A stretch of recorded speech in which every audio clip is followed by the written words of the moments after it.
Now that we have a good sense of how the formulas work, we can now try to apply it to some specific problems. So, in the first problem, we want to find the total area, and it's kind of chopped up into 4 different blocks. And we can kind of see that they're all rectangular-ish in shape, so we should be able to apply the rectangle or the square formulas to find those individual areas. So looking at the first one, it is a rectangle, even though there's not a right angle notation in here, it's meant to be. So, and that's consistent throughout. So we have the first one, which is 3 by 4. There's no units, so nice thing, we don't have to worry about any units on our answer. So the area should be equal to, and because it's a rectangle, we're just going to multiply, so 4 times 3, plus the next one, which we can see is 1.5 square. So we'll just square that. The next shape, now it looks like it's 5 and 4, but this one's a deceiving one because you have this extra 1 unit on the end here. So we got the top part is 4, the bottom part is 1, so the total is 5, so it's 5 by 5. So this would be a square also, so we can use that formula. And then the last one is just a long rectangle, so 7 times 1. So if we add up all 4 products,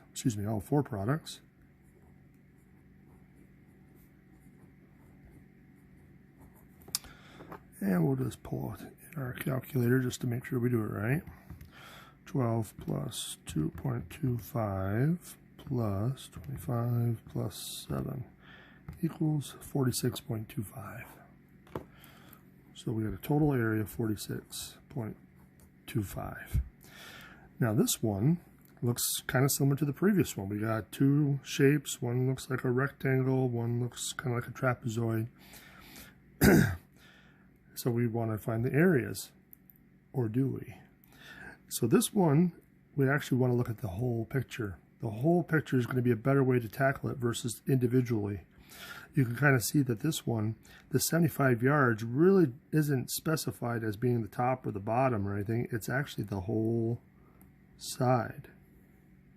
Similarly, this 50 yards is this whole side. So now that makes it a little bit more interesting. The 40 yards in between, that's going to be important as well. Now, what does this shape look like? Well, it's not a square, it's not a rectangle, but if you turn it from the way our picture looked before, it actually is a trapezoid. Kind of looks something like this. So remember, the 2 parallel sides are our bases. That's our big B and little b. So that's what we have here with the 50 and the 75.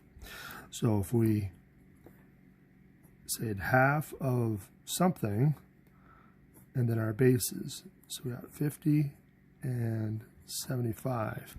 So now, what's the height? Remember, we're turning it, and this 40 yards does form a right angle, and that is going to be our height. Even though it's not right in the corner, that's okay. Anywhere on this side, as long as it forms a right angle, it will be the height. So we'll plug our 40 in here. So now, if we take half of 20, half of 40, which is 20, and then if we add those together, we're going to get 125. Now be careful, you don't want to take half of 40 and half of this. It's not going to be necessary to do that because this is multiplication, it's not addition. If we were adding all the way through here, then we'd want to take half of everything using the distributive property, but not in this case. Just half of the 40 will be enough. And so now if we multiply this, we'll get 2,500. And now we do have units, so make sure you put your yards squared. So far, so good? All right, so now these last couple ones are a little bit more involved. So we got a square inside of a square. And they're not telling us any of the dimensions, but they do tell us the overall area of the outside square is 1,200. So let me just kind of summarize that.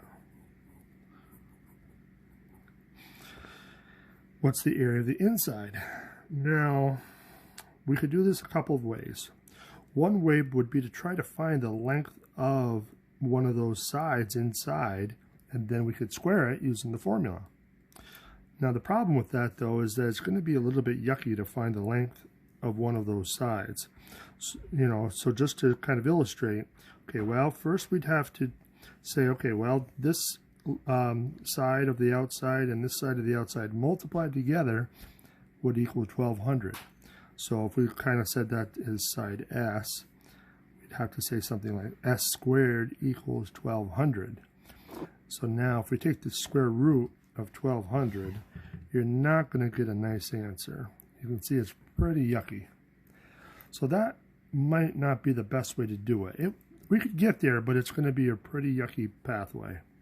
So how we can do this a little bit easier is by drawing in some extra lines. If we took and drew, a dotted line this way and this way, now you kind of look at it as a bunch of small pieces. We have a triangle, triangle, triangle, triangle, triangle, triangle, triangle, triangle. So we got a bunch of triangles and they're all the same size. If we could find the area of one of those, then we should be able to find a way to get the area of that total inside square. So how would we do that? Well, we know that the overall is 1200, and we have 1, 2, 3, 4, 5, 6, 7, 8 triangles that are all the same size. So let's just divide 1200 by 8. If we divide that, that's going to give you 150. So 150 square feet is going to be the area of one of those triangles, and now we can just count and see we got 4 of them. So the area of the inside should be equal to 4 times the 150, which is 600. So 600 square feet. That should be the area of the inside. And now the last one here says, given a square with a side of 36 inches, what is the area of the shaded region? Well, okay, let's put some numbers in here. So we got 36 across the bottom, and it looks like we got a 36 on this side as well, and on the top and on the other side. So now, how does that help us? Well, instead of trying to find the area of the shaded regions, let's take and see if we can find the area of the unshaded triangle. We have this one big triangle inside. Can we find the area of that? If we draw our dotted line and make a right angle here, how long is that dotted line? Well, you can kind of see, compare it to the side of the triangle, or excuse me, the side of the square, that's going to be 36 inches. So now you have the base and the height. So the area of the triangle should be 1/2 base times height. So 1/2 of 36 times 36. Now the easiest way to do these types of problems is actually to multiply the 36 times 36 first. So if we do that, we get 1296.